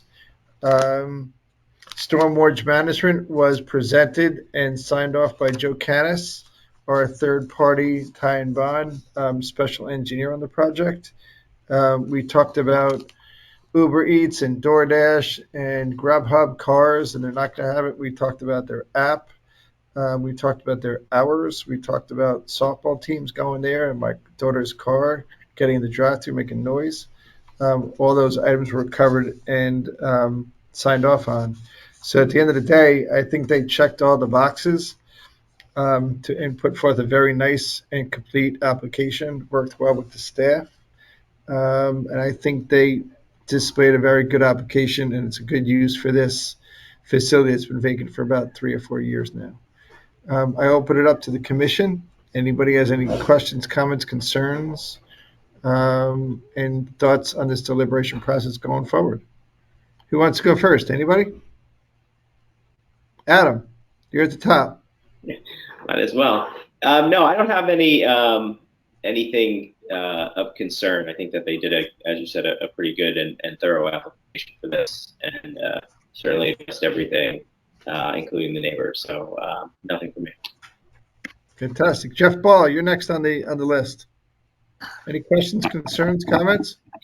You know, like Adam said, I mean, they went over everything. I missed one of the hearings, but on the second one that they were at last week, they came back with everything that they were supposed to, it seemed like. So I'm good for now.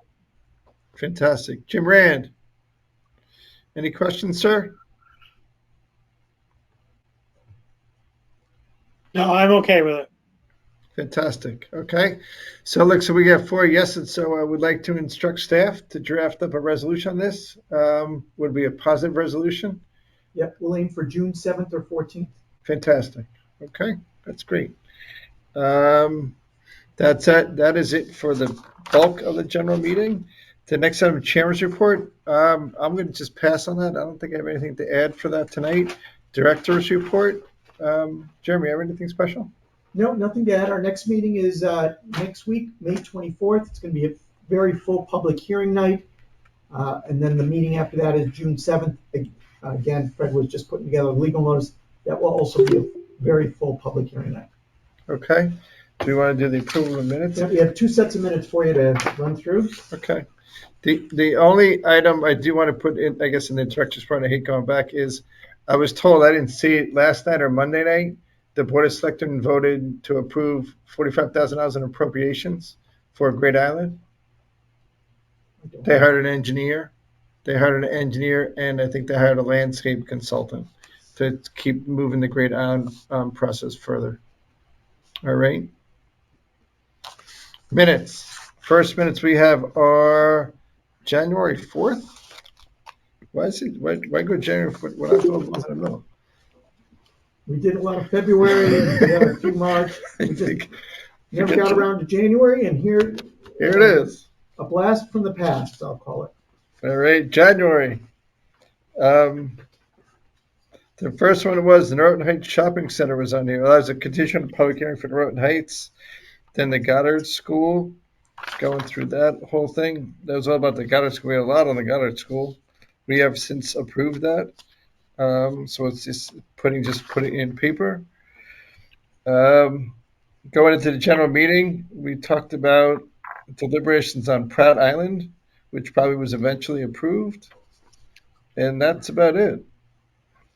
Questions, comments, scrivener's errors, typos on this set of minutes. I'm getting everyone's good. Okay. I would entertain a motion to approve as drafted. That's by Jeff Ball. Looking for a second. Adam Ballrek, get the second. All those in favor? 4-0. 4-0. Fantastic. That's done. Okay. Next item on the agenda is approval of minutes dated March 22nd, 2022. Good date. The first item on the agenda is Pemberton 16. That's what I said that I was going to withdraw myself from this and recuse myself. We went over that again tonight. 118 Delafield Island. Which one was that? That was the pool. Was that the pool? Is it House Additions? That's the house addition in the pool. Is that right? Vanishing into Back of Delafield. Oh, back of Delafield. That's a different one. Yep. Okay. The next thing on there, we have 141 West Avenue. Proposal to raise the existing residence, build a new house. That one was pretty straightforward at the end of the day. The guy's in a flood zone. He's still in the flood zone. The next item on here was combine training, going to Good Wives. That's the thing we tried to not do relative to the Darien Commons.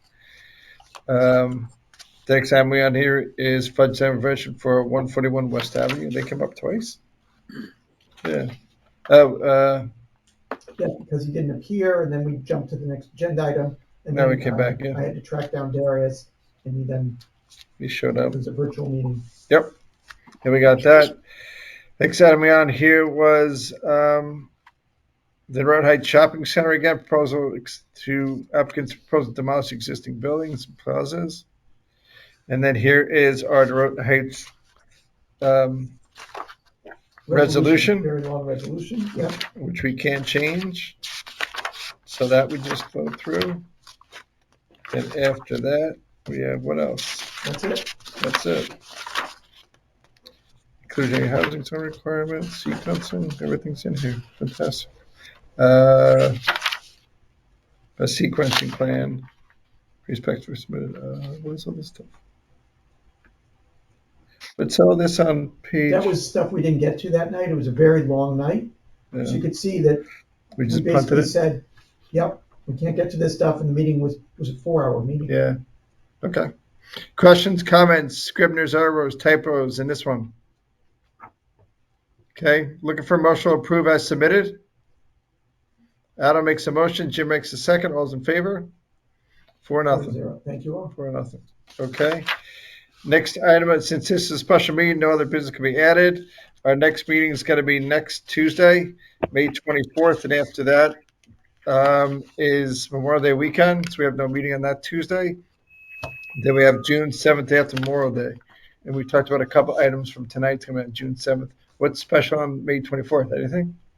Next week, we have the continuation of, 7 Sedgwick. The commission has opened the hearing and continued it. That should take a while. That's the main event. And Complete that, all Angler, that stuff's on our old packet? I think it might be. I'll have to double check. I think it's in your old packet. Complete Angler going to where Centro is will be on next week's agenda as well. And there might be one other hearing. I can double check. But Okay. 7 Sedgwick will take up a good portion of the night. Okay, and then Complete Angler is the Central Restaurant was in there, then it was Anthony's Coal-Fired Pizza, and now Complete Angler wants to look at it. That's a private that's on the market for sale. So that's it. I'm looking for a motion to adjourn. It's got to be Jeff Ball. There you go. And then Jim Rand, all those in favor? Done. There we go. Thank you, everybody. It is 9:43. We didn't do too bad. Have a great evening, everyone. See you soon. Thanks.